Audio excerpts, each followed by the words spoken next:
जय हिंद। स्वागत है टारगेट विद वारिस में। आज की क्लास में आज हम पढ़ेंगे इंग्लिश ग्रामर और इंग्लिश ग्रामर में हमारा टॉपिक होने वाला है सेंटेंस। इस क्लास में हम पढ़ने वाले हैं definition of sentence, parts of sentence, साथ में हम पढ़ेंगे subject, predicate, types of sentence. इसको हम देखेंगे according to function, according to structure के आधार पे। इन सभी को आज की क्लास में समझेंगे। तो चलिए एक एक करके हम शुरू करते हैं। सबसे पहले यहाँ पर हम देखेंगे डेफिनेशन ऑफ सेंटेंस क्या होता है। Sentence is defined as a combination of related words that expresses a complete thought. Sentence शब्दों का एक ऐसा समूह होता है जिसको एक कंप्लीट थॉट के रूप में यह एक्सप्रेस करता है। इसका एक दूसरा डेफिनेशन आप क्या दे सकते हैं कि sentence is a group of word which makes a complete sense.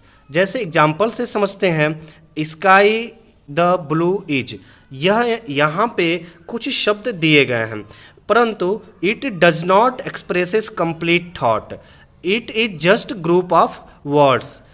यह केवल एक शब्दों का समूह है परंतु यहाँ पर एक कंप्लीट थॉट हमको एक्सप्रेस नहीं हो रहा है, कंप्लीट थॉट यहाँ पे नहीं मिल रहा है। यहीं पे following is a sentence with a complete thought. जैसे यहाँ पे इसी को हमने ऐसे लिख दिया, द स्काई इज ब्लू, तो अब यहाँ पर इसका एक कंप्लीट मीनिंग, कंप्लीट थॉट निकल के आ रहा है कि आसमान नीला है। तो जो शब्दों का समूह एक कंप्लीट थॉट को देता है, कंप्लीट थॉट को एक्सप्रेस करता है, ऐसे शब्दों के समूह को डिफाइन करने वाला जो एक ग्रुप होता है उसी को हम सेंटेंस कहते हैं। It start with capital letter and ends with full stop. जो सेंटेंस होता है यह कैपिटल लेटर से शुरू होता है, जो इसका पहला लेटर होता है वो कैपिटल होता है और अंत में हम फुल स्टॉप का प्रयोग करते हैं, फुल स्टॉप को लगाते हैं। जैसे यहाँ पे द कैट इज़ हंग्री, यहाँ पे आप जो स्टार्टिंग हो रहा है द से हो रहा है, तो द का जो पहला लेटर है टी, यह कैपिटल है और अंत में हमने फुल स्टॉप का प्रयोग किया हुआ है। तो ये हमारा एक सेंटेंस होगा। यहाँ पर हम देखते हैं parts of sentence. There are two main parts of sentence. Sentence के दो मुख्य पार्ट होते हैं, पहला सब्जेक्ट और दूसरा क्या होता है, प्रेडिकेट होता है। सब्जेक्ट और प्रेडिकेट ये किसी भी सेंटेंस के दो मेन पार्ट्स होते हैं। एक एक करके समझेंगे कि सब्जेक्ट और प्रेडिकेट क्या होता है। सबसे पहले देखते हैं सब्जेक्ट को। The main part of a sentence about which something is being said. Sentence का वह पार्ट जिसके बारे में कुछ कहा गया हो या जिसके बारे में कुछ बात की गई होती है वही सब्जेक्ट होता है। जैसे अली इज़ क्लेवर, अली चतुर है, अली चालाक है। अब यहाँ पे ये जो चालाक है ये किसके बारे में बात हो रही है, अली के बारे में बात हो रही है ना। तो यहाँ पे आयशा इज़ क्यूट, आयशा क्या है, क्यूट है। अब आयशा कौन क्यूट है, किसके बारे में बात हो रही है, तो आयशा के बारे में बात हो रही है। तो यहाँ पे अली और आयशा क्या होंगे, यहाँ पे सब्जेक्ट होंगे। वहीं पे आगे प्रेडिकेट समझते हैं। तो प्रेडिकेट क्या होता है, the part of a sentence which says something about subject. Subject का वह पार्ट जो सब्जेक्ट के बारे में बात किया गया होता है, सब्जेक्ट के बारे में जो कुछ कहा गया होता है, जो कुछ बात की गई होती है वह प्रेडिकेट कहलाता है। जैसे मारिया शॉप्स, अब मारिया शॉप्स में यहाँ पे शॉप्स ये किसके बारे में बात हो रही है, मारिया के बारे में बात हो रही है। तो जो मारिया के बारे में जो कुछ कहा जाएगा वही प्रेडिकेट होगा। तो सब्जेक्ट के बाद जितने पार्ट्स होते हैं वो सब के सब प्रेडिकेट कहलाते हैं।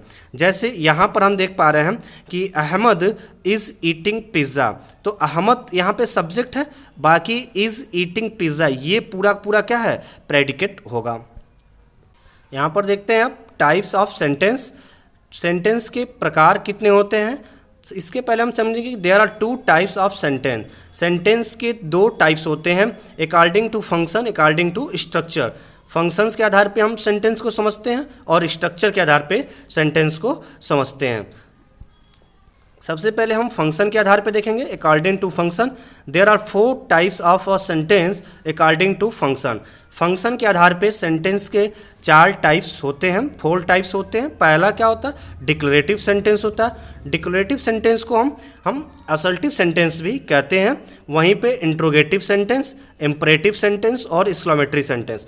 तो ये चार मुख्य टाइप्स होते हैं किसके, अकॉर्डिंग टू फंक्शन। फंक्शन के आधार पे सेंटेंस के 4 मुख्य प्रकार होते हैं, declarative sentence, interrogative sentence, imperative sentence और एक्सक्लेमेटरी सेंटेंस।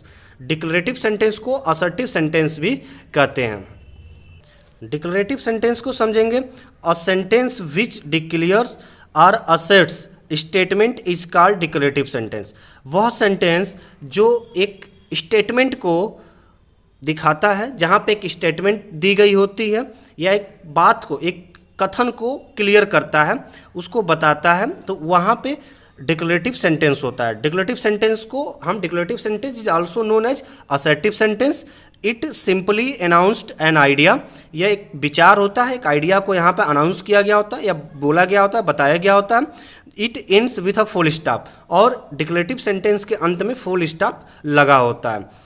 जैसे फॉर एग्जांपल देखते हैं यहाँ पे कि he is going to college, वह कॉलेज जा रहा है। अब अंत में फुल स्टॉप का प्रयोग है और यहाँ पे एक स्टेटमेंट कही गई है।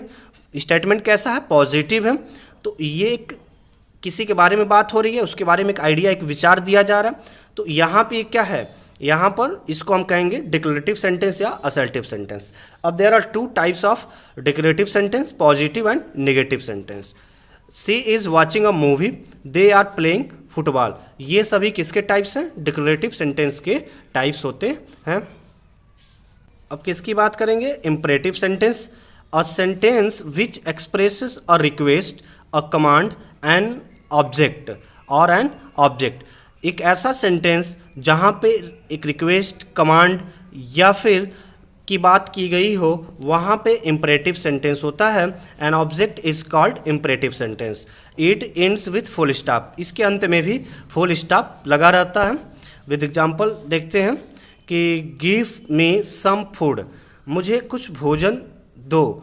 अब गिव मी सम फूड, यहाँ पे क्या है कि एक रिक्वेस्ट की जा रही है ना, तो यहाँ रिक्वेस्ट की गई हो, एडवाइस किसी को दिया गया, don't smoke, get out the room, command, आदेश दिया गया, तो इस यहाँ पे इंपरेटिव सेंटेंस होता है। इसकी पहचान क्या होती है कि इसमें सब्जेक्ट हाइड रहता है, सब्जेक्ट छिपा रहता है और अंत में फुल स्टॉप लगा रहेगा, और सेंटेंस को पढ़ते समय रिक्वेस्ट, एडवाइस, कमांड के भाव यहाँ पे क्या होते हैं, जनरेट होते हैं। तो यहाँ पे इंपरेटिव सेंटेंस कहा जाता है। अगला समझेंगे interrogative sentence. Interrogative sentence, a sentence that has a question is called interrogative sentence. ऐसा सेंटेंस जिसमें क्वेश्चन पूछा गया होता है वो इंट्रोगेटिव होता है। And interrogative sentence and with a question mark. Interrogative sentence के अंत में हमेशा क्वेश्चन मार्क लगा होता है, इसे प्रश्नवाचक चिन्ह कहते हैं। एग्जाम्पल से देखते हैं कि हाउ आर यू, आप कैसे हैं, अंत में क्वेश्चन मार्क लगा है। विल यू हेल्प मी, क्या आप मेरी मदद करोगे, अंत में क्वेश्चन मार्क लगा है।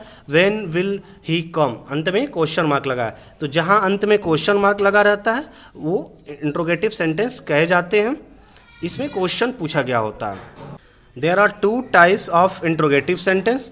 इंट्रोगेटिव सेंटेंस के 2 प्रकार होते हैं, डायरेक्ट इंट्रोगेटिव और इनडायरेक्ट इंट्रोगेटिव।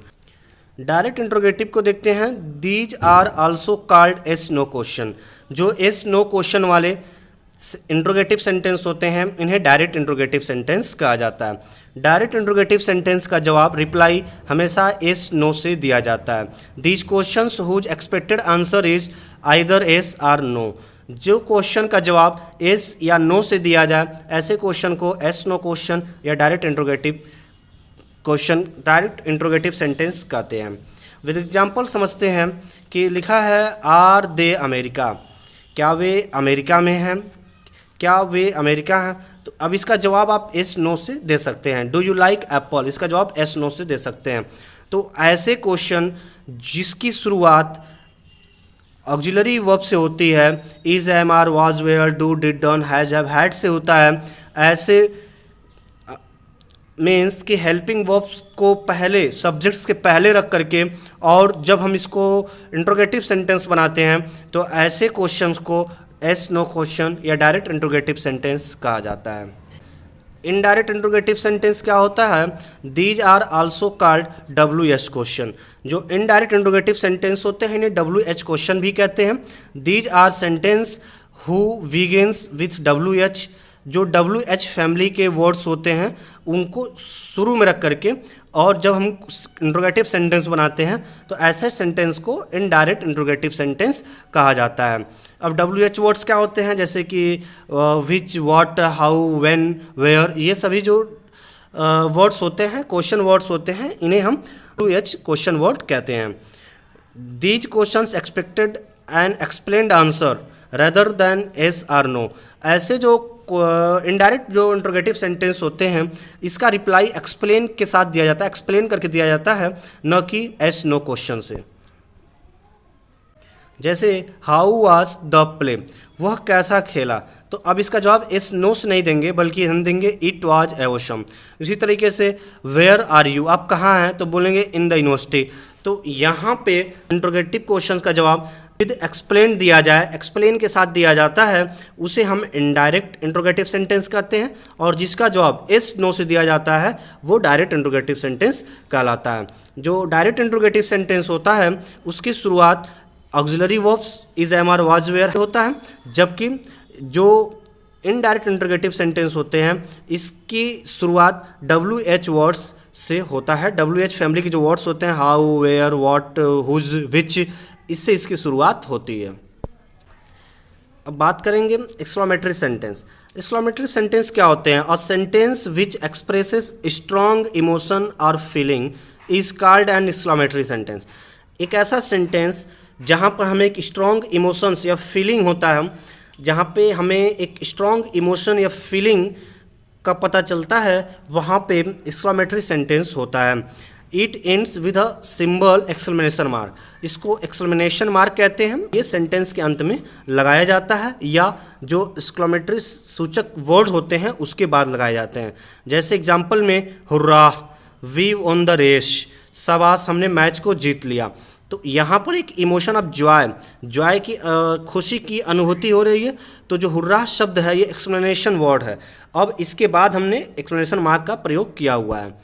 उसी तरीके से व्हाट अ नाइस कार, यह कार कितना सुंदर है, तो यहाँ पे एक सरप्राइज के साथ हम ये बात बोल रहे हैं ना, तो अंत में एक्सप्लेनेशन मार्क का प्रयोग किया गया है। ऐसे एलस, दुख की, जहाँ जैसे आई लॉस्ट माई पर्स, दुख मतलब दुखी के साथ हम बोल रहे हैं कि मैंने अपना पर्स खो दिया, यहाँ पर हम एक दुखी का इमोशन प्रकट कर रहे हैं, तो यहाँ जो हमने एलस का यूज किया हुआ है और इसके बाद हमने एक्सक्लेमेशन मार्क का प्रयोग किया हुआ है। अब हम यहाँ पे देखेंगे types of sentence according to structure. Structure के आधार पे सेंटेंस के कितने टाइप्स होते हैं इसको हम देखने वाले हैं। जैसे there are 4 types of sentence according to structure. Structure के आधार पे सेंटेंस 4 प्रकार के होते हैं। पहला क्या होता है? सिंपल सेंटेंस, दूसरा कंपाउंड सेंटेंस, तीसरा कॉम्प्लेक्स, और चौथा जो होता है कंपाउंड कॉम्प्लेक्स सेंटेंस होता है। तो यहाँ पर स्ट्रक्चर के आधार पे सेंटेंस 4 प्रकार के होते हैं। There are 4 types of sentence according to structure: simple sentence, compound sentence, complex sentence और compound complex sentence. Simple sentence क्या होता है? A simple sentence consist one main clause. One main clause means combination of subject and verb. Combination of subject and verb, एक ऐसा sentence जिसमें एक subject और एक वर्ब हो उसे मेन क्लॉज कहते हैं, और ये that express a complete thought, और ये कंप्लीट थॉट्स को देते हैं, ये सिंपल सेंटेंस कहे जाते हैं। जैसे एग्जांपल से यहाँ देख पा रहे हैं कि आई किक द बॉल, मैंने बॉल को किक किया। अब यहाँ पे जो किक है ये क्या है? हमारा वर्ब है, और आई क्या है? सब्जेक्ट है, और ये दोनों मिल करके जो है क्या बन गया? यहाँ पे मेन क्लॉज बन गया, और जो मेन क्लॉज बन गया ये पूरे सेंटेंस के मीनिंग्स को कंप्लीट हमें एक्सप्रेस कर रहा है, तो यहाँ पे सिंपल सेंटेंस कहलाएगा। अगला समझेंगे compound sentence. A compound sentence contains at least 2 और मोर मेन क्लास। एक जो कंपाउंड सेंटेंस होता है इसमें 2 या 2 से ज़्यादा मेन क्लास होते हैं, और ये एंड कोऑर्डिनेटर्स आर सेमीकोलन, और ये किसी कोऑर्डिनेटर या सेमीकोलन से एक दूसरे से कनेक्ट रहते हैं। ऐसे सेंटेंस को कंपाउंड सेंटेंस कहा जाता है। इसमें 2 या 2 से ज़्यादा क्लॉज होंगे और सभी मेन क्लॉज होते हैं, और ये किसी कोऑर्डिनेटर्स या सेमीकोलन से कनेक्ट रहते हैं, जुड़े हुए रहते हैं। ऐसे सेंटेंस को कंपाउंड सेंटेंस कहते हैं। यहाँ पे समझेंगे कि कोऑर्डिनेटर्स क्या होता है। Coordinators are the joining words use to join main clauses. Main clauses को जोड़ने के लिए जिस ज्वाइनिंग वर्ड्स का यूज़ किया जाता है उसे कोऑर्डिनेटर्स कहते हैं, को कोऑर्डिनेटर्स कहते हैं। यहाँ पे they are also called coordinating conjunctions, यह 7 होते हैं। दे आर 7 कोऑर्डिनेटिंग कंजक्शंस, इनकी संख्या 7 होती है। इसको कैसे याद रखेंगे, तो ट्रिक याद रखेंगे फैन बॉयज। फैन बॉयज से आप इसको याद रखेंगे, कोऑर्डिनेटिंग कंजक्शंस की संख्या 7 होती है और इसे फैन बॉयज से याद रखा जाता है। यफ से हो गया फॉर, ए से एंड, एन से नॉर, बी से बट, ओ से और, वाई से इट और सो एस ओ से सो हो गया। तो इस प्रकार फैन बॉयज से याद रखेंगे, ये इनकी संख्या 7 होती है, फॉर, एंड, नॉर, बट और इट, सो। इसका यूज़ मेन क्लॉजेस को जोड़ने के लिए किया जाता है, इन्हें कोऑर्डिनेटिंग कंजक्शन कहते हैं। इनकी संख्या 7 होती है। यहाँ एग्जाम्पल से समझेंगे कंपाउंड सेंटेंस क्या होता है। जैसे I kicked the ball and it hits the Tom. I kicked the ball, मैंने बॉल को किक किया, and it hits the Tom. अब इट्स हिट्स द टॉम ये एक मेन क्लॉज है, आई किक द बॉल ये एक दूसरा मेन क्लॉज है। अब दोनों मेन क्लॉज में अपना एक वर्ब है और एक सब्जेक्ट है, इसमें भी सब्जेक्ट और वर्ब है। तो ये जब एक सब्जेक्ट और एक वर्ब मिलकर के एक मेन क्लॉज बनाया, एक सब्जेक्ट और वर्ब मिलकर के एक दूसरा मेन क्लॉज बनाया। जब दोनों मेन क्लॉज एक कोऑर्डिनेटर से जुड़े हुए हैं वो क्या है, एंड है। तो इस प्रकार से जब 2 या 2 से अधिक मेन क्लॉजेस किसी कोऑर्डिनेटर कंजक्शन से जुड़े हुए होते हैं तो उन्हें हम कंपाउंड सेंटेंस कहते हैं। अगला समझते हैं कॉम्प्लेक्स सेंटेंस। कॉम्प्लेक्स सेंटेंस क्या होता है, the type of sentence that contains one main clause, at least one or more subordinating clause and connector. इसमें क्या होता है कि एक मेन क्लॉज होता है और एक या एक से ज़्यादा सबऑर्डिनेट क्लॉज होते हैं और ये किसी कनेक्टर से जुड़े हुए होते हैं, तो इसको हम कॉम्प्लेक्स सेंटेंस कहते हैं। जो सबऑर्डिनेट क्लॉजेस होते हैं इसको डिपेंडेंट क्लॉज भी कहा जाता है, जो कि मेन क्लॉज पे डिपेंडेंट होते हैं। जैसे कि कनेक्टर्स क्या होते हैं, यहाँ पे connectors are word use to combine main clause and subordinate clause. Subordinate clause और मेन क्लॉज को जोड़ने वाला जो वर्ड होता है उसी को कनेक्टर कहते हैं। They are also known as subordinators are as use to connect subordinating clause, जैसे बिकॉज, देन, ऑल्दो। तो ये जो सभी होते हैं बिकॉज, देन, ऑल्दो, ये सभी क्या होते हैं, सबऑर्डिनेटर्स होते हैं, जो कि यह सबऑर्डिनेट क्लॉज और मेन क्लॉज को जोड़ने के लिए कनेक्टर के रूप में इसका यूज़ किया जाता है। यहाँ पे एग्जाम्पल से समझते हैं कॉम्प्लेक्स सेंटेंस क्या होता है। जैसे Tom cries because the ball hits. Tom चिल्लाया या टॉम चिल्लाता है क्योंकि यहाँ पे बॉल उसे क्या किया, हिट किया है। तो बॉल जो है टॉम को हिट किया तो टॉम चिल्लाया। तो अब यहाँ पे टॉम जो चिल्लाया ये क्या है, यहाँ पे मेन क्लॉज है, और क्योंकि यहाँ पर सब्जेक्ट के साथ साथ क्या है, वर्ब है, और यहाँ पे एक दूसरा सबऑर्डिनेट क्लॉज है जो कि टॉम से जुड़ा हुआ है। तो इन दोनों को अब इसको हम कहेंगे सबऑर्डिनेट क्लॉज, और सबऑर्डिनेट क्लॉज और मेन क्लॉज को जोड़ कौन सा वर्ड रहा है, बिकॉज जोड़ रहा है। तो इस तरह से ये कनेक्टर का कार्य करेगा। और ये द बॉल हिट्स ये एक डिपेंडेंट क्लॉज भी होगा, जो कि यह किस पे डिपेंड होगा, टॉम क्राइज मेन क्लॉज पे ये डिपेंड होगा। मेन क्लॉज को इंडिपेंडेंट क्लॉज कहते हैं और सबऑर्डिनेट क्लॉज को डिपेंडेंट क्लॉज भी कहते हैं। यहाँ पर हम देखते हैं compound complex sentence. These sentences are the combination of compound and complex sentence. Compound और कॉम्प्लेक्स सेंटेंस के कॉम्बिनेशन से बनने वाला सेंटेंस कंपाउंड कॉम्प्लेक्स सेंटेंस कहलाता है। They contain at least 2 main clause, इसमें कम से कम 2 main clause and 1 subordinate clause होना चाहिए, साथ में कोऑर्डिनेटर और कनेक्टर भी होना चाहिए। जैसे एग्जांपल से यहाँ देख रहे हैं, Tom cried because the ball hit. Tom चिल्लाया क्योंकि उसे बॉल हिट किया। तो यहाँ पे जो टॉम क्राइड है, टॉम क्राइड क्या है, मेन क्लॉज है, बिकॉज क्या है, कनेक्टर है, द बॉल हिट ये क्या है, यहाँ पे सबऑर्डिनेट क्लॉज है, वहीं पे एंड ये कोऑर्डिनेटर कंजक्शन है, और आई किक द बॉल ये क्या है, यहाँ पे मेन क्लॉज है। तो इस तरीके से आपने देखा सेंटेंस को, इसके डेफिनेशंस एंड इसके टाइप्स और इसके पार्ट्स को समझा। आशा करते हैं ये क्लास आपको अच्छा लगा होगा। चैनल को यदि आपने अभी तक सब्सक्राइब नहीं किया, चैनल को सब्सक्राइब ज़रूर कीजिए। मिलेंगे अगले क्लास में। जय हिंद, शुक्रिया।